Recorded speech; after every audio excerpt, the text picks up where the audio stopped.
नमस्कार, यूएसएन hello doctor में आप सभी का स्वागत है। मैं हूं आपका होस्ट एनवी शर्मा। हर वर्ष की तरह इस वर्ष भी विश्व स्तनपान सप्ताह का आयोजन हो रहा है और इसमें एक सबसे बड़ी बात यह है कि स्तनपान बच्चे का या शिशु का सबसे पहला नैसर्गिक आहार होता है जो पौष्टिक भी होता है, शुद्ध भी होता है और स्वास्थ्यपूर्ण भी होता है। इससे शिशु कई सारी बीमारियों से सुरक्षित रह सकते हैं। अलावा इसके वो माताएं जो स्तनपान कराती है वो भी कई बीमारियों से सुरक्षित रह सकती है।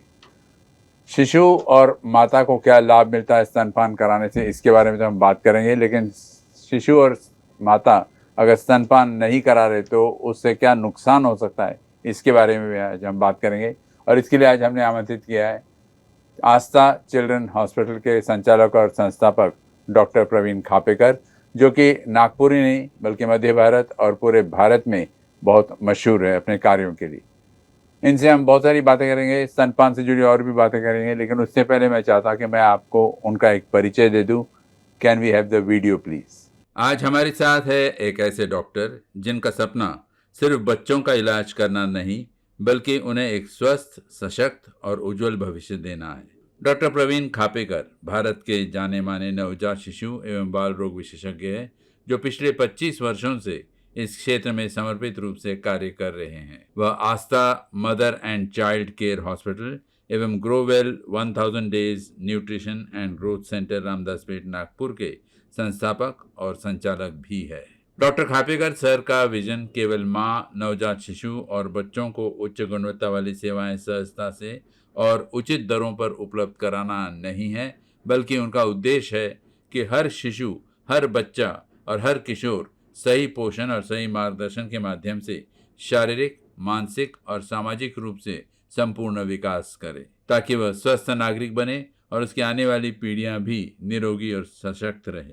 यह भारत का शायद पहला ऐसा अस्पताल है जहां न केवल बच्चों का इलाज होता है बल्कि उन्हें बीमारियों से बचाने के लिए विशेष सेवाएं भी दी जाती है, ताकि बच्चा केवल रोग मुक्त नहीं बल्कि जीवन भर के लिए स्वास्थ्यवर्धक और रोग प्रतिरोधक बने। डॉक्टर खापेकर पिछले 11 वर्षों से हर साल वर्ल्ड ब्रेस्ट फीडिंग वीक के दौरान अभिभावकों को जागरूक करने के लिए फ्री सेमिनार्स, वर्कशॉप और सामुदायिक अभियान चला रहे हैं। साथ ही उनका एक यूट्यूब चैनल भी है जिसके माध्यम से वे छोटे छोटे वीडियो के जरिए किशोरों, बच्चों और नवजात शिशुओं के स्वास्थ्य, पोषण और समग्र विकास से जुड़ी महत्वपूर्ण जानकारी जन जन तक पहुंचा रहे हैं। नमस्कार सर। नमस्कार। आपके जो कार्य है वो देखकर बड़ी खुशी होती है और आप जैसे पेडियाट्रिशियंस को एक सैल्यूट बनता है, क्योंकि आप एक ऐसे चैलेंजिंग प्रोफेशन को फेस कर रहे हो अभी। क्योंकि बाकी जो प्रोफेशन है, बाकी जो डॉक्टर्स है, वो पेशेंट के बातें सुनकर समझ सकते हैं कि उसको क्या पीड़ा है, क्या दर्द है, लेकिन एक शिशु जिसको ना बोलना आता है ना सोचना आता है, उसके बारे में उसकी जानकारी लेना, उसकी पीड़ा क्या है समझना और उसका इलाज करना, ये अपने आप में एक बहुत बड़ी बात है। सर, विश्व स्तनपान सप्ताह शुरू हो चुका है 1 अगस्त से 7 अगस्त तक। इस बारे में आपके एक सीधा सवाल ये है कि कब से और क्यों मनाया जाता है? माँ का दूध जो है ना शिशु के लिए सर्वोत्तम आहार है, जो कि शिशु की पहली ज़रूरत है। और माँ के दूध से शिशु के जो है शरीर का जो है और ब्रेन का एक संपूर्ण विकास होता है। एक भविष्य के स्वास्थ्य की मजबूत नींव तैयार होती है और बहुत सारी बीमारियों से उसे बचाया जा सकता है। हालांकि जो है स्तनपान एक बहुत ही स्वाभाविक प्रक्रिया है, लेकिन आज भी बहुत सारी माताएं जो है जानकारी के अभाव में, सहयोग के अभाव में, समर्थन के अभाव में अपने बच्चे को स्तनपान नहीं करा पाती है। और हर विश्व की हर माँ अपने शिशु को स्तनपान करा ले, इसके लिए जो है वर्ल्ड ब्रेस्ट फीडिंग वीक 1 से 7 अगस्त तक सेलिब्रेट किया जाता है। इसकी शुरुआत जो 1992 में वामा ने की थी, world alliance for the breast feeding action, और बाद में से WHO ने इसे अपने ज्वाइन कर लिया था। इनका मुख्य उद्देश्य है कि स्तनपान के महत्व के बारे में जानकारी देना, माँ को जो है सपोर्ट देना, समर्थन देना, जिससे वह कॉन्फिडेंटली स्तनपान करा सके, और साथ में एक ऐसा माहौल तैयार करना जिससे मदर नीडर होकर कॉन्फिडेंटली अपने शिशु को स्तनपान करा ले। और वर्ल्ड ब्रेस्ट फीडिंग वीक का हर साल थीम होता है। इस साल का जो थीम है वो है prioritise breast feeding, create a sustainable supportive system. मतलब आप ब्रेस्ट फीडिंग को प्राथमिकता दें और एक स्ट्रांग सपोर्ट सिस्टम बनाएं, जिससे जो है हर माँ घर में, समाज में, अपने वर्क प्लेस में अच्छे से कॉन्फिडेंटली जो है ब्रेस्ट फीडिंग करा ले, उसे कोई झिझक ना हो। तो वर्ल्ड ब्रेस्ट फीडिंग वीक इसलिए सेलिब्रेट किया जाता है कि दुनिया की हर माँ अपने शिशु को स्तनपान करा ले। जी, कोई विशेष वजह है सर कि 1 से 7 अगस्त के बीच में हर साल मनाया जाता है, नहीं, या उन्होंने एक दिन तय कर दिया, एक सप्ताह तय कर दिया? हाँ, ये अब जो इसकी जो शुरुआत उन्होंने की थी, वाबा ने की थी, तो वहीं पर से डिसाइड हुआ था। इसका कोई ऐसा विशेष और नहीं है, लेकिन अगस्त में यह सेलिब्रेट किया जाता है। अच्छा जी सर, क्या वाकई में स्तनपान जो है वो शिशु की पहली प्राथमिकता बन जाती है? इससे माँ और बेटे को क्या फ़ायदा पहुँचता है? स्तनपान जो है ना, शिशु की जो है पहली ज़रूरत है।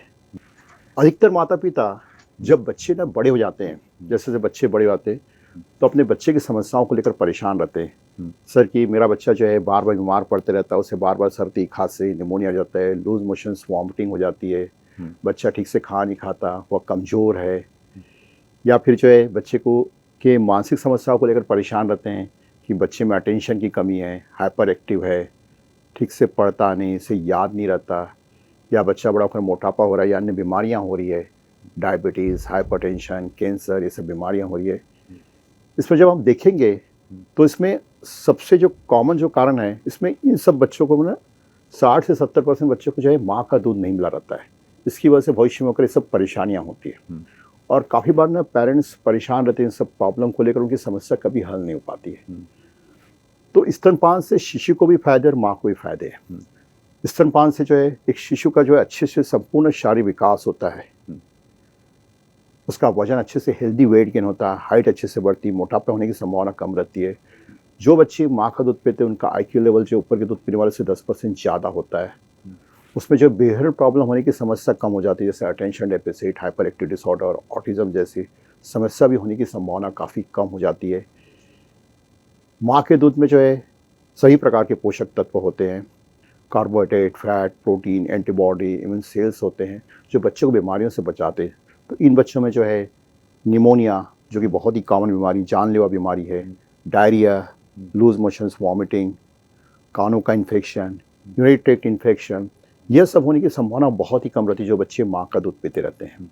अगर स्तनपान से देखा जाए तो और भी बहुत सारे फायदे हैं। बच्चे को जो एलर्जी होने की संभावना कम रहती है, आस्थमा, भविष्य में ओबेसिटी की बीमारी होने की संभावना कम हो जाती है, कैंसर जैसी बीमारी होने की संभावना भी बहुत ही कम हो जाती है। स्तनपान से माँ को भी बहुत सारे फायदे होते हैं। जैसे ही जो है डिलीवरी के बाद माँ अपने शिशु को स्तनपान कराती है तो यूटरस कॉन्ट्रैक्ट हो जाता है, उससे जो ब्लीडिंग नहीं होती है। साथ में जो है प्रेगनेंसी के समय जो माँ का वेट होता है, माँ की बॉडी में जो फैट डिपॉजिट होता है, वो स्तनपान कराने से 3 महीना वापस माँ अपने शेप में आ जाती है। स्तनपान कराने से जो है वहाँ में जो है ब्रेस्ट कैंसर, ओवेरियन कैंसर, यह सब होने की संभावना कम हो जाती है। ऑस्टियोपोरोसिस, हड्डियों की कमजोरी, यह भी होने की संभावना कम हो जाती है। और सबसे बड़ा एडवांटेज है कि अगर पहली प्रेगनेंसी है तो दूसरी प्रेगनेंसी बहुत आसानी से हो जाती है, उसमें कॉम्प्लिकेशन होने की संभावना कम रहती है। क्योंकि अगर मान लो माँ ने जो है पहली प्रेगनेंसी में जो है ब्रेस्ट फीडिंग नहीं कराया है तो काफ़ी बार ना उनका वजन कम नहीं हो पाता, और दूसरी प्रेगनेंसी से फिर कॉम्प्लिकेशन होने की संभावना ज़्यादा पड़ जाती है। कई बार जो है दूसरी प्रेगनेंसी में भी माँ ब्रेस्ट फीडिंग नहीं करा पाती है। तो स्तनपान से शिशु और माँ दोनों को फायदे हैं। साथ में स्तनपान से परिवार को इकोनॉमिक फ़ायदे बहुत ज़्यादा होते हैं। अगर शिशु स्तनपान करता है तो उसकी कोई कॉस्ट नहीं होती, माँ के दूध की कोई कॉस्ट नहीं होती, रेडीमेड अवेलेबल है। अगर माँ शिशु को स्तनपान नहीं करा रहती तो उसकी कॉस्ट, अगर बच्चे को फार्मूला फीडिंग कराना पड़ता है तो एक फार्मूला फीडिंग की जो कॉस्ट होती है 700 से 800 रुपये होती है। तो एक महीने में 3 से 4 रुपये एक्स्ट्रा खर्चा, उसको बनाने के लिए परिवार का जो है बहुत सारा, माँ का बहुत सारा समय चला जाता है, उसके पीछे 2 से 3 लोगों को लगना पड़ता है। हमेशा आप उसके यूटेंसिल बॉयल करो। साथ में जो बच्चे ऊपर का दूध पी रहे हो वो बार बार अस्पताल में उनको भर्ती करना पड़ता है क्योंकि बीमार होते रहते हैं, इसलिए अस्पताल में पेरेंट्स का खर्चा आता है। पेरेंट्स को काफ़ी टेंशन रहता है कि बच्चे को दूध पिलाना है, हर महीने का इतना खर्चा है, तो कैसे कर पाएंगे। साथ में जो है इससे जो है बच्चे जो है बार बार बीमार रहते हैं तो हेल्थ सिस्टम का भी पैसा खर्चा होता है। तो स्तनपान से जो इकोनॉमिक लॉस भी बहुत ज़्यादा होता है। अगर माँ अपने शिशु को स्तनपान नहीं करा पाई तो फैमिली का इकोनॉमिक लॉस बहुत ज़्यादा होता है। तो देखा जाए तो स्तनपान से शिशु को तो फ़ायदा है, माँ को भी फ़ायदा है, परिवार को भी फ़ायदा है, और पूरे कंट्री को फ़ायदा है। क्योंकि इससे ना स्ट्रॉन्ग ह्यूमन रिसोर्सेज तैयार होते हैं और जो कि कंट्री का, नेशन का अच्छे से डेवलपमेंट कर पाते हैं। एक मजबूत सुदृढ़ राष्ट्र, मजबूत सुदृढ़ राष्ट्र बनता है। इसलिए world breast feeding week celebrate किया जाता है कि स्तनपान से केवल शिशु को फायदा नहीं हो रहा है, पूरे देश को फायदा हो रहा है। जी, बहुत बढ़िया बात कही आपने। आप पिछले 11 साल से इस वर्ल्ड ब्रेस्ट फीडिंग वीक में एक्टिवली पार्टिसिपेट कर रहे हो, तो क्या वजह है कि भारत में ऐसी कितनी माताएं हैं जो अपने बच्चों को स्तनपान कराती है, नंबर 1, और वो माताएं जो स्तनपान नहीं करा पा रही, उसकी मुख्य वजह क्या है? और इससे आपने जैसा कहा परिवार कहिए या जो फैमिली माहौल है, उससे क्या फ़र्क पड़ता है? आज भी जो है भारत में जो है जो रिसेंट डाटा है उसमें से 55% मदर ही अपने शिशु को स्तनपान करा पाती है, मतलब 10 में से एवरेज में से 5 माताएं। उसमें से भी केवल जो 25 से 30% माताएं लगातार 6 महीने तक अपने शिशु को स्तनपान कराती है। इसे कहते हैं हम लोग एक्सक्लूसिवली ब्रेस्ट फीडिंग, कि केवल 6 महीने तक जो है WHO यूनिसेफ के अनुसार जन्म के बाद शिशु की शुरुआत स्तनपान से करनी चाहिए। 6 महीने तक लगातार केवल स्तनपान कराना चाहिए, और 6 महीने के बाद ऊपर के आहार की शुरुआत करते हैं। 2 साल तक बच्चे को ऊपर का खाना भी खिलाना चाहिए और 2 साल तक स्तनपान जारी करना चाहिए। लेकिन 30 से 35% माता ही 6 महीने तक लगातार शिशु को स्तनपान कराती है। स्तनपान बहुत सारी माताएं नहीं करा पाती, उसकी जो सबसे बड़ी जो वजह है कि जो है अधिकतर माताएं जो है ब्रेस्ट फीडिंग में जो प्रेगनेंसी में ही उन्हें ब्रेस्ट फीडिंग के बारे में पूरी जानकारी ले लेना चाहिए। तो बहुत सारी माताएं जो है प्रेगनेंसी में ब्रेस्ट फीडिंग के बारे में कोई जानकारी नहीं लेती, कोई क्लासेस अटेंड नहीं करती, जो सबसे बड़ी वजह है, नंबर 1। नंबर 2, दूसरी जो वजह है, ब्रेस्ट फीडिंग को लोग अभी बहुत ही कैजुअल अप्रोच लेते हैं कि हाँ बच्चा पैदा हुआ है, दूध पी लेगा तो ठीक है, नहीं तो ऊपर का दूध पिला देंगे। तो उनका जो अप्रोच है वो बहुत ही कैजुअल है।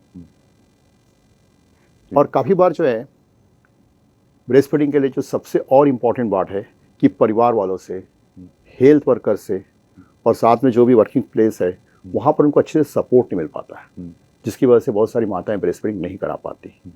साथ में स्तनपान की शुरुआत जन्म के बाद ही शिशु की शुरुआत स्तनपान से नहीं करना। बहुत सारी माताएं जन्म के बाद शिशु को स्तनपान नहीं कराती। फॉर्मूला फीडिंग, लगातार बच्चे को ऊपर का दूध पिलाते रहने का। साथ में जो है मदर को जो है स्तनपान की जो है टेक्निक के बारे में नहीं पता रहता, पोजीशन के बारे में नहीं पता रहता, प्रॉपर लैचिंग है कि इसके बारे में पता नहीं रहता। साथ में अगर जो है बच्चे को अगर ब्रेस्ट फीडिंग के लिए कोई प्रॉब्लम हो रही है, माँ का दूध नहीं पी पा रहा है, तो उसके लिए कहाँ से गाइडेंस मिलेगा, क्या मिलेगा, इन सब की जानकारी वो प्रेगनेंसी बिल्कुल नहीं लेती है।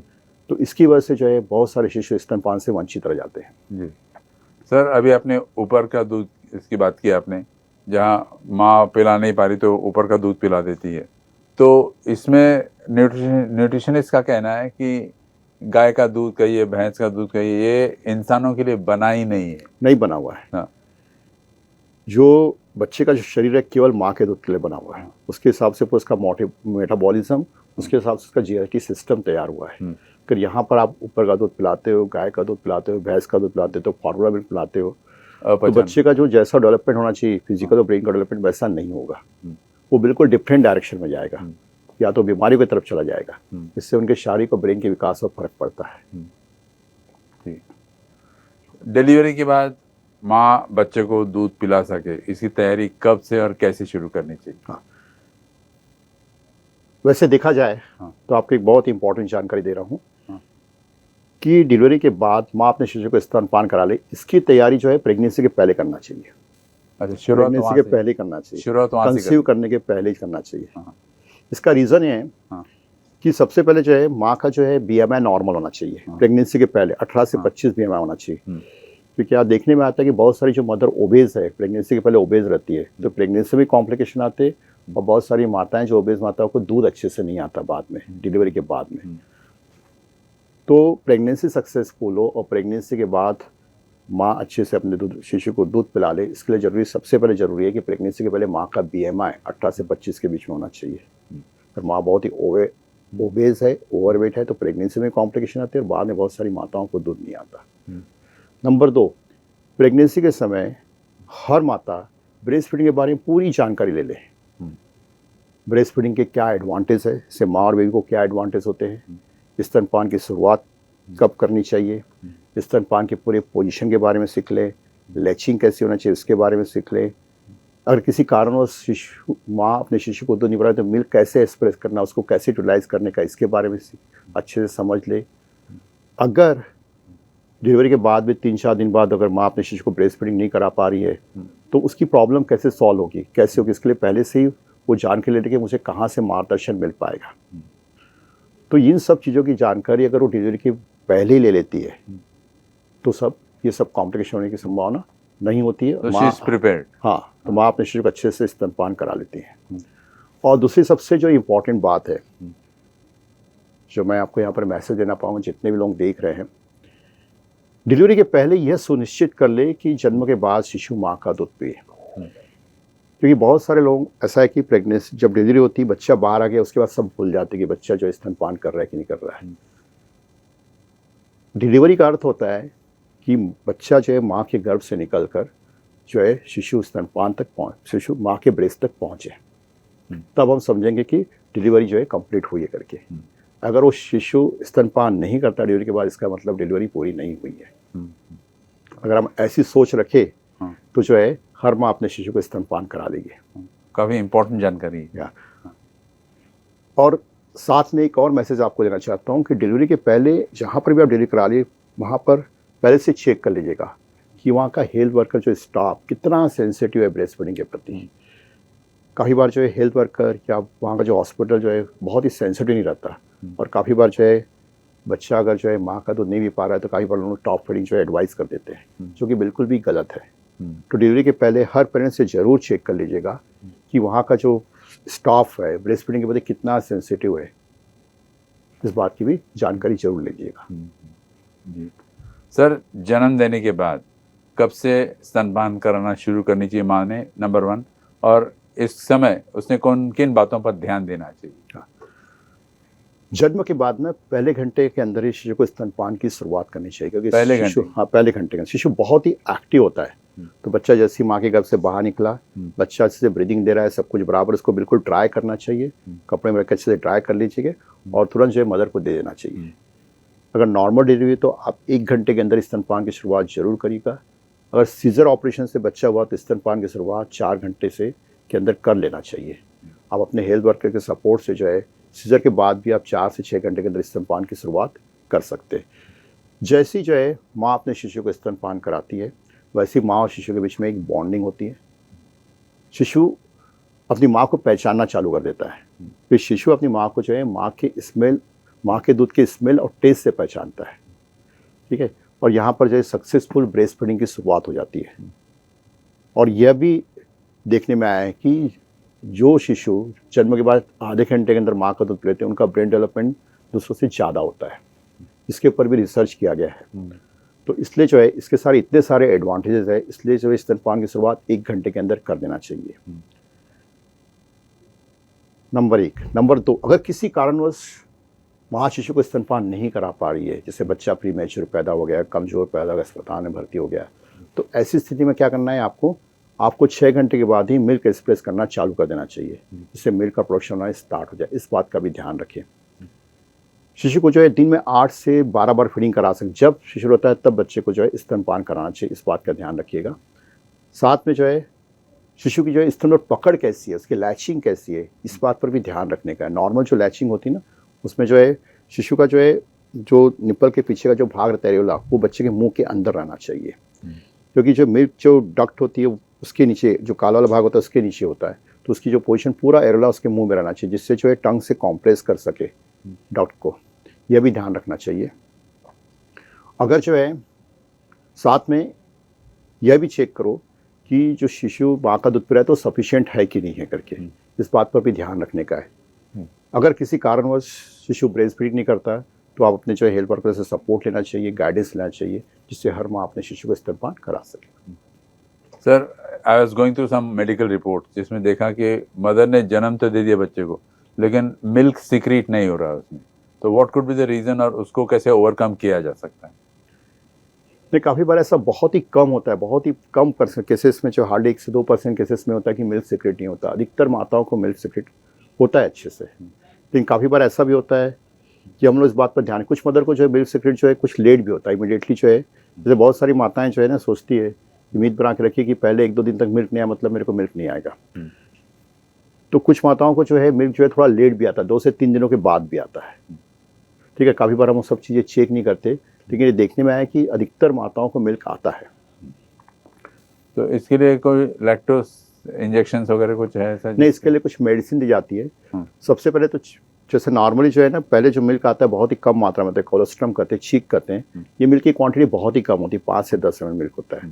फिर जो है दूसरे या तीसरे दिन के बाद में जो मिल्क का जो है प्रोडक्शन बढ़ता है, तीसरे या चौथे दिन के बाद में। तो नॉर्मली जो है चौथे पाँचवें दिन के बाद में ऐसा कुछ पहले 4-5 दिन में कोई मेडिसिन की ज़रूरत नहीं पड़ती। अगर मिल्क नहीं आ रहा है, किसी कारणवश बच्चा दूध नहीं पी पा रहा है, मिल्क नहीं आ रहा है, तो उसमें हम ब्रेस्ट मसाज कर सकते हैं, एस्पिरेशन ऑफ ब्रेस्ट मिल्क कर सकते हैं, तो काफ़ी बार इससे मिल्क धीरे धीरे आना चालू हो जाता है। ये तो आपने कहा कि फर्स्ट डे से 1 घंटे के अंदर से पिलाना शुरू कर देना चाहिए। वहाँ से कितने महीने तक या साल पिलाती रहना चाहिए? जन्म के बाद पहले 6 महीने तक जो है बच्चे को केवल स्तनपान कराना चाहिए, क्योंकि जो है ब्रेस्ट मिल्क में सभी प्रकार के कार्बोहाइड्रेट, फैट, प्रोटीन, एंटीबॉडी होते हैं जो 6 महीने तक बच्चे की पोषण की ज़रूरतों को पूरा करते हैं। तो 6 महीने तक हमें ऊपर का कुछ भी देने की ज़रूरत नहीं है। अगर माँ का दूध सफिशिएंट मात्रा में आ रहा है और बच्चे की ग्रोथ अच्छे से हो रही है, तो दैट इज़ इनफ। उसके लिए और किसी चीज़ की ज़रूरत नहीं है। यहाँ पर हमें बच्चे को जो है फॉर्मा मिल्क, ऊपर गाय का दूध, भैंस का दूध, ये सब पिलाने की बिल्कुल भी ज़रूरत नहीं है। बहुत सारी माताएं ऐसा करती कि मेरे को दूध कम आ रहा है, या फिर 3 महीने के बाद में मुझे जॉब में जाना है तो ऊपर का दूध पिलाना चालू कर देती। लेकिन यह बिल्कुल भी गलत है जी, और बिना सोचे समझे ये करना नहीं चाहिए। इस बात का भी ध्यान रखिए। जी, सही एडवाइस दिया आपने। सर, एक और पॉइंट पे आते हैं। इंडिया एक देश ऐसा है जिसमें ट्रेडिशंस बहुत फॉलो करते हैं।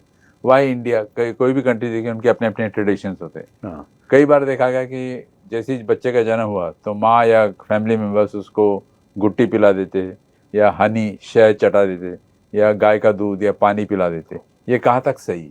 नहीं, ये बिल्कुल गलत है। हाँ। और ये प्रैक्टिस बहुत सारे लोग इंडिया में प्रैक्टिस करते हैं कि जब बच्चे को पैदा होने के बाद, इसे हम लोग मेडिकल भाषा में कहते हैं प्री लैक्टल फीड। बहुत से लोग जो है बच्चे को शहद चटाते हैं, कुछ लोग गाय का दूध पिला देते हैं, कुछ लोग ग्लूकोज का पानी पिला देते हैं, कुछ लोग गुट्टी पिला देते हैं, कुछ लोग, बहुत सारे लोग आजकल बच्चे को लगातार 3-4 दिन तक फार्मूला मिल्क पिलाते रहते हैं कि जो है माँ को दर्द हो रहा है सीजर की वजह से, माँ का दूध पिलाने को देखते नहीं। लेकिन ये बिल्कुल भी गलत है। काफ़ी बार ऐसा करने से बहुत सारे बच्चे माँ का दूध पीने को देखते नहीं हैं। जैसे मैंने आपको अभी बताया था कि जो शिशु अपनी माँ को माँ के दूध के स्मेल से पहचानता है, उसके टेस्ट से पहचानता है। कई बार बच्चे को हम 2-3 चीज़ों तक, जैसे एग्जाम्पल के लिए हम लगातार 2 दिन तक बच्चे को फार्मूला फीडिंग पिला रहे हैं, तो 2-3 दिन बाद बच्चे को ऐसा लगता है कि मेरा यही दूध है, और वो माँ का दूध पीने को देखता नहीं। मतलब वो कनेक्शन टूट जाता है, बॉन्डिंग नहीं होती, और शिशु को लगातार इजीली दूध मिलते रहता है तो माँ का दूध पीने को देखता नहीं है। तो जहाँ तक हो सके ये सब चीज़ें हमें बिल्कुल नहीं पिलाना चाहिए। शिशु की शुरुआत माँ के पहले दूध से करना, जिसे कहते हैं कोलेस्ट्रम, इसे हम लोग मराठी में चीक भी कहते हैं।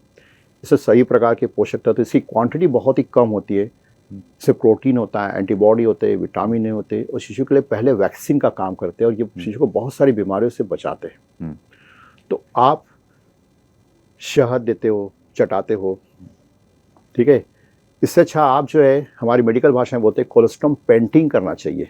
माँ का पहला दूध निकाल कर शिशु नहीं भी पा रहा है तो उसे चखाना चाहिए, इसको बोलते हैं कोलेस्ट्रम पेंटिंग। ये एक वैक्सीन का काम करता है। तो शहद की जगह आप बच्चे को ये चटाइएगा अगर दूध नहीं भी पा रहा होगा तो। Medically sound advice. हाँ, मेडिकल एडवाइस है जी। हाँ सर, माँ कैसे समझे कि उसके बच्चे को पर्याप्त दूध मिल रहा है उससे? शायद यही कारण है कि वो कुछ ऊपर से दूध पिलाना चालू कर देती है। बहुत से माँ के दिमाग में सवाल रहता है, मिथ्या भी रहता है कि मेरे को दूध कम आ रहा है, उसको लेकर बहुत ही परेशान रहती है। तो हम कैसे समझेंगे कि माँ का दूध शिशु को पर्याप्त है कि नहीं? शिशु अगर 10 से 15 मिनट तक माँ का दूध पी रहा है, दोनों तरफ से, एवरेज में 25 से 30 मिनट दूध पी रहा है, दूध पीने के बाद 2 से 3 घंटा सो जाता है, बच्चा प्लेफुल है, एक्टिव है, हैप्पी है, दिन में 8 से 10 बार यूरिन अच्छे से पास कर रहा है, मोशन जो है 5 से 6-7 बार स्टूल पास कर रहा है, उसका वजन जो है, बर्थ वेट जो है, बच्चे का जो जन्म का वजन है, जैसे सपोज 3 किलो का वजन है, तो नॉर्मली जो है 7 to 10% वेट लॉस होता है पहले 7 दिनों में, और उसका बर्थ वेट 12 से 13 दिन में वापस आ जाता है, और फिर 12 से 13 दिन के बाद में वेट गेन स्टार्ट हो जाता है। तो बच्चे का वेट जो है 12 से 13 दिन के बाद में वजन बढ़ने की स्टार्ट होगी, और एक दिन में जो है 25 से 30 ग्राम वेट गेन होता है। तो आप समझेंगे कि जो है माँ का दूध शिशु को पर्याप्त मात्रा में मिल रहा है। यहाँ पे 2 चीज़ें आपको ध्यान रखना बहुत ज़रूरी है। अगर शिशु माँ का दूध बहुत लंबे समय तक पी रहा है, 40 से 45-50 मिनट 1 घंटे तक जो है दूध पी रहा है रुक रुक के, आधे घंटे के बाद फिर से शिशु दूध पीने के लिए उठ गया है, बच्चे का वेट गेन 15 दिन भी हो गया लेकिन बच्चे का बर्थ वेट अभी तक वापस नहीं आया और 15 दिन के बाद भी वेट गेन नहीं हो पा रहा है, तो इसका अर्थ होता है कि जो है माँ का दूध शिशु को पर्याप्त मात्रा में नहीं मिल रहा है। तो इस बात का ध्यान रखिए, क्योंकि यह भी देखने में आया है, मेरे यहाँ जो है ब्रेस्ट फीडिंग काउंसलिंग डेली 8 से 10 न्यू मदर आती है और बहुत सारी माताएं सोचती कि मैं अपना दूध पिला रही मतलब शिशु को जो है दूध मिलता रहेगा और उसका वेट बढ़ता रहेगा। लेकिन यहाँ सबसे इंपॉर्टेंट चीज़ है कि क्वांटिटी ऑफ मिल्क, बच्चे की जो रिक्वायरमेंट पूरी होना चाहिए। अगर बच्चे की रिक्वायरमेंट पूरी नहीं होगी, माँ का दूध सफिशिएंट क्वांटिटी में नहीं आएगा तो बच्चे ग्रोथ अच्छे से नहीं हो पाएगी। तो अगर आपको ऐसे कोई भी लक्षण दिखते हैं कि बहुत लंबे समय तक फीडिंग कर रहा है, 1 घंटे तक फीडिंग कर रहा है, 15 दिन हो गया लेकिन बच्चे का अभी तक बर्थ वेट भी वापस नहीं आया, वेट गेन भी स्टार्ट नहीं हुआ, तो यहाँ पर आप जरूर प्रॉपर मार्गदर्शन लेना चाहिए। यहाँ पर यह समझना चाहिए कि आपका दूध जो है कम पड़ रहा है शिशु को, इस बात का ध्यान रखिएगा। जी, फ्रीक्वेंसी कितनी होनी चाहिए सर? दिन में कितनी बार उसने दूध पिलाना? दिन में कम से कम 8 से 12 बार फीडिंग करा सकते हैं। इसको बोलते हैं डिमांड फीडिंग। जब बच्चा रोए तब दूध पिला सकते हो। नॉर्मली स्टार्टिंग में जो है बच्चे का जो पेट की स्टमक कैपेसिटी कम रहती है, बहुत ज़्यादा क्वांटिटी दूध नहीं पाती, तो बहुत सारे बच्चे को बार बार दूध लगता है। और नाइट में फीडिंग कराना है आपको। बहुत सारी मदर जो नाइट फीडिंग स्किप करती है, तो नाइट में जितना फीडिंग कराओगे उतना अच्छे से जब ब्रेस्ट मिल्क का प्रोडक्शन होता है, इस बात का ध्यान रखिएगा। क्योंकि जब बच्चा माँ के घर में रहता है तो रात भर खेलते रहता है, दिन भर सोते रहता है, इसलिए बच्चे की फीडिंग की रिक्वायरमेंट नाइट में ज़्यादा रहती है। तो नाइट में फीडिंग कराने से जो है मिल्क प्रोडक्शन बहुत अच्छे से होता है। बहुत सारी मदर नहीं कराती, सोचते कि अगर नाइट में फीडिंग कराओगे तो बच्चे को बाद में रात भर जागने की आदत पड़ जाएगी। लेकिन अगर आप नाइट में फीडिंग नहीं कराओगे तो आपका ब्रेस्ट मिल्क प्रोडक्शन धीरे धीरे कम हो जाएगा, इस बात का ध्यान रखिएगा। जी, एक और इम्पोर्टेंट मुद्दे पर आते हैं और वो है कि सिजेरियन डिलीवरी जब होती है तो उसके बाद 3-4 दिन तक तो बच्चे को दूध नहीं पिलाया जाता। क्यों नहीं पिलाया जाता? दैट्स अ डिफरेंट लॉजिक, या उसके पीछे क्या लॉजिक है वो भी समझना चाहता हूँ। ऐसे में बच्चे को क्या नुकसान हो सकता है और उसको कैसे फुलफिल किया जा सकता है? हाँ, नॉर्मली ये बहुत ही कॉमन प्रॉब्लम आजकल देखने में आ रही है कि काफ़ी बार जो है सीजर ऑपरेशन होता है और बच्चे को जो है 2 से 3 दिन तक जो है माँ का दूध नहीं पिलाया जाता है। ठीक है, बच्चे को लगातार जो है फार्मूला मिल्क पिलाया जाता है, क्योंकि ना फार्मूला मिल्क पिलाना बहुत ही आसान होता है, बनाने का मेथड आसान होता है, इसमें कोई एफर्ट्स नहीं लेना पड़ता है, तो हम लगातार बच्चे को जो है फार्मूला फीडिंग कराते रहते हैं। लेकिन ये देखने में आया है कि 3-4 दिन तक अगर आप फार्मूला फीडिंग कराते रहते हो, शिशु को जो है मदर के स्तन पर भी आपने नहीं लगाया हुआ है, उसको अटैच भी नहीं किया हुआ है, तो इससे क्या होता है, मदर का मिल्क प्रोडक्शन होना स्टार्ट ही नहीं होता और बहुत सारी मदर को जो है 4-5 दिन तक मिल्क नहीं आ पाता है। और 4-5 दिन के बाद में क्या होता है कि शिशु को जो है ऊपर का दूध पीने की आदत लग जाती है, क्योंकि बहुत ही ईजीली अवेलेबल रहता है। शिशु को ये समझ में नहीं आता कि ये माँ का दूध है कि ऊपर का दूध है, वो लगातार दूध पीता है और माँ का दूध पीने को देखता नहीं है। और धीरे धीरे करके 5-6-7 दिन के बाद में मदर का मिल्क प्रोडक्शन बिल्कुल कम हो जाता है और उसका मिल्क सूख जाता है। तो बहुत ही कॉमन मिस्टेक देखने में आई है, तो ऐसा करना बिल्कुल भी गलत होता है। तो हमेशा ध्यान रखिए, आप जितने भी लोग देख रहे होंगे, कि सिजेरियन के बाद भी आपको 6 घंटे के अंदर स्तनपान की शुरुआत जरूर कराना चाहिए, इस बात का ध्यान रखिएगा। आप हेल्थ वर्कर के सपोर्ट से जो है स्तनपान करा सकते हैं। और किसी कारणवश आप स्तनपान नहीं करा पा रही तो आप अपना कम से कम मिल्क एक्सप्रेस करके जो है शिशु को पिलाएं। ये मिल्क एक्सप्रेस करना बहुत ही आसान होता है, इस बात का ध्यान रखिएगा। तो ऐसी मिस्टेक बिल्कुल नहीं करना चाहिए, नहीं तो बहुत सारे जो शिशु स्तनपान से बिल्कुल वंचित रह जाते हैं, तो इस बात का ध्यान रखिएगा। तो कब और कैसे निकालना चाहिए दूध को, नंबर 1। हाँ, नंबर 2, इसको कैसे स्टोर करे और उसको कैसे आगे उपयोग करे? या हर माँ को जो है प्रेगनेंसी के समय ही इस बात की जानकारी लेना चाहिए,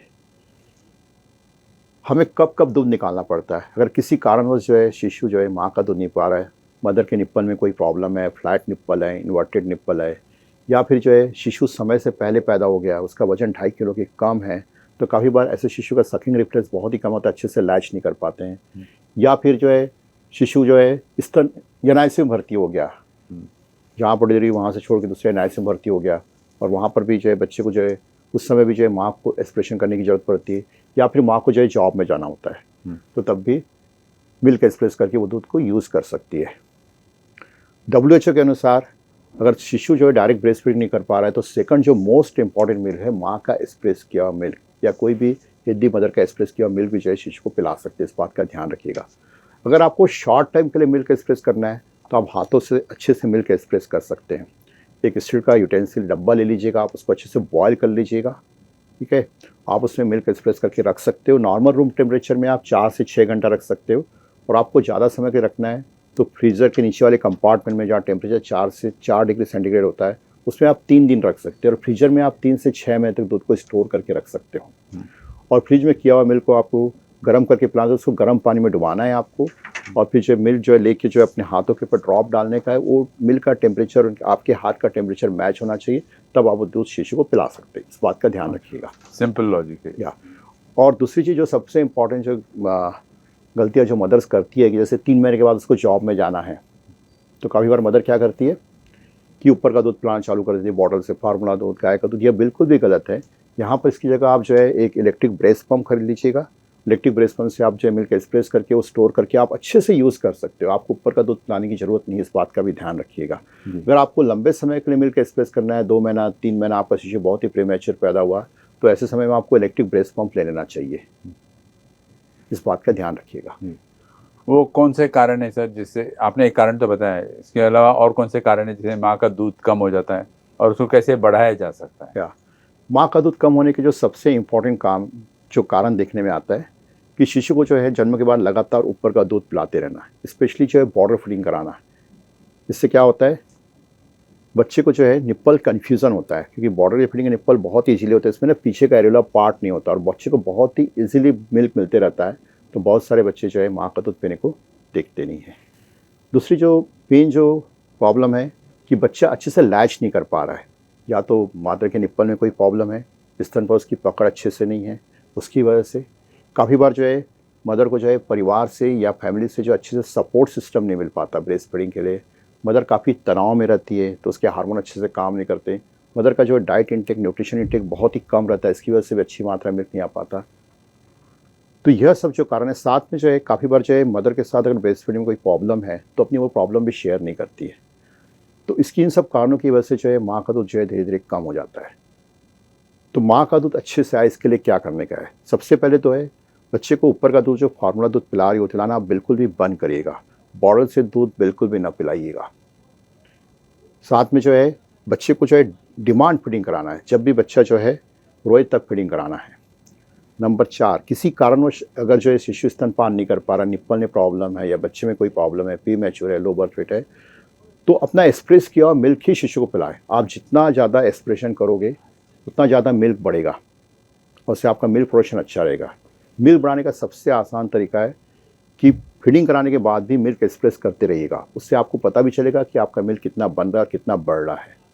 साथ में जो है नाइट में फीडिंग जो है अच्छे से कराइएगा। नाइट में जो है मैंने बताया कि नाइट में जितना ज़्यादा फीडिंग कराओगे उतना अच्छा रहेगा। नाइट में फीडिंग आपको स्किप नहीं करना है, इस बात का भी ध्यान रखिएगा। साथ में आपको अच्छे से न्यूट्रिशन लेने का है। सभी प्रकार के जो खाने में बहुत सारे रिस्ट्रिक्शन नहीं रखने का है। आप घर का पूरा पौष्टिक खाना खाइए, क्योंकि ब्रेस्ट मिल्क अच्छे से बनने के लिए आपको 500 किलो कैलोरी की एक्स्ट्रा ज़रूरत होती है। तो अगर आप यह सब करते हैं तो आपका दूध धीरे धीरे अच्छे से आना चालू हो जाता है और बच्चा जो है माँ का दूध पी लेता है। जी सर, आपने एक मिशन चला रखा था और अभी भी चला रहे हो, उसका ग्रो वेल या फर्स्ट 1000 डेज जो मिशन था, ये इसकी वजह से आप पूरे इंडिया में फेमस हुए हो। तो ये एग्जैक्टली क्या है और ये इससे स्तनपान को बढ़ावा कैसे मिल रहा है? हाँ, हमने 2018 में ग्रोवेल फर्स्ट 1000 डे मिशन स्वस्थ सुदृढ़ निरोगी बाढ़ की शुरुआत की थी और फिर 2019 में grovel 1000 day nutrition and growth centre चलाते हैं। इसका जो मुख्य उद्देश्य है कि जीवन के पहले 4 दिन, गर्भावस्था से लेकर 2 साल तक, गर्भावस्था के 270 दिन, जन्म के बाद के प्रथम वर्ष के 365, द्वितीय वर्ष के 365 दिन, इन दोनों को मिला दिया जाए तो है जीवन के पहले 4 दिन। यहाँ पर जो है शिशु के शरीर और ब्रेन का विकास बहुत ही तेज़ी से होता है। एक भविष्य के स्वास्थ्य की नींव तैयार होती है और इस शुरुआती विकास के आधार पर जो है एक बच्चे के जो है बढ़ने, पढ़ने, लिखने, सीखने और निरोगी रहने की क्षमता तय होती है। इस दौरान अगर शिशु का संपूर्ण विकास होगा तो बड़ा होकर स्वस्थ रहेगा, बुद्धिमान रहेगा, निरोगी रहेगा, बीमारियों का शिकार नहीं होगा और एक स्वस्थ नागरिक बनेगा। तो इस मिशन और हमारा जो केंद्र का उद्देश्य है कि जो है गर्भावस्था के पहले, गर्भावस्था के समय, जन्म से लेकर 2 साल तक बच्चों और किशोरों को सही पोषण, अच्छी देखभाल और सही मार्गदर्शन देना है, जिससे जो है माता पिता अपने बच्चे का संपूर्ण विकास कर सके, उसके भविष्य के स्वास्थ्य की मजबूत नींव तैयार हो और जिससे बड़ा होकर वह स्वस्थ और निरोगी रहे, उसकी आने वाली पीढ़ी भी स्वस्थ रहे। और इस मिशन के अंतर्गत हम नागपुर और आसपास के ग्रामीण इलाकों में अपने हॉस्पिटल में जो है हेल्थ वर्कर जो है पेरेंट्स सोसाइटी, इनके लिए जो हम लोग सेमिनार एंड वर्कशॉप आयोजित करते हैं, साथ में स्कूल एंड कॉलेजों में भी सेमिनार एंड वर्कशॉप आयोजित करते हैं और इसमें यह पूरी जानकारी दी जाती है पहले जीवन के पहले 1000 दिनों के बारे में, यहाँ पर कैसे ब्रेन और बॉडी का फाउंडेशन तैयार होता है, उसके आधार पर जो है एक भविष्य के स्वास्थ्य की नींव तैयार है। इसका एक सिंपल एग्जांपल आपको देना चाहूँगा कि हमें जो है एक 21 फ्लोर की जो है बिल्डिंग बनानी है, तो इस बिल्डिंग का सबसे इंपॉर्टेंट भाग क्या होगा, उसकी फाउंडेशन। तो फाउंडेशन जितनी नींव जितनी मजबूत होगी, इसमें जितनी अच्छी क्वालिटी का आप सीमेंट रेती लोहा लगाएंगे, बिल्डिंग उतनी ही मजबूत होगी। तो उसका अर्थ ऐसा ही होता है कि जीवन के पूरे पहले 4 दिन में एक भविष्य के स्वास्थ्य की एक मजबूत नींव तैयार होती है और वहाँ पर उस बच्चे को जितना अच्छा पोषण, जितनी अच्छी देखभाल, जितना अच्छा एनवायरनमेंट देंगे, उतनी स्ट्रांग नींव होगी और उसके आधार पर उसकी आगे की ग्रोथ डिपेंड है। अगर वहाँ पर नींव कमज़ोर होती है, वहाँ पर उसे आप अच्छा पोषण नहीं देते हैं, माँ का दूध नहीं मिल पाता, 6 महीने बाद अच्छे से आहार नहीं देते हैं, प्रेगनेंसी माँ को अच्छे से आहार नहीं मिलता, माँ का स्वास्थ्य कमज़ोर है, तो उसकी नींव कैसी बनेगी, कमज़ोर बनेगी और बाद में जो है भविष्य में बहुत सारी दिक्कतें आएगी। तो ब्रेस्ट फीडिंग जो स्तनपान हमारे फर्स्ट 1000 डे का बहुत ही बड़ा आधार है। हाँ, जन्म के बाद पहले 6 महीने तक जो शिशु का संपूर्ण विकास ब्रेस्ट फीडिंग के ऊपर है। इसके लिए जो है हर साल हम लोग जो है ब्रेस्ट फीडिंग के वीक के समय जो है सेमिनार वर्कशॉप का आयोजन करते हैं, हॉस्पिटल में करते हैं, साथ में ऐसे प्रोग्राम करते रहते हैं जिससे लोगों को स्तनपान के महत्व के बारे में जानकारी दे सके। और साथ में हमारा यूट्यूब चैनल भी है जिसमें स्तन ब्रेस्ट फीडिंग से संबंधित बहुत सारे वीडियो बने हुए हैं, उसे भी आप देखकर जो है इससे बहुत सारी जानकारी प्राप्त कर सकते हो। Thank you very much sir, it was a pleasure talking to you. काफ़ी यूजफुल इन्फॉर्मेशन स्प्रेड किया आपने। थैंक यू, नमस्कार।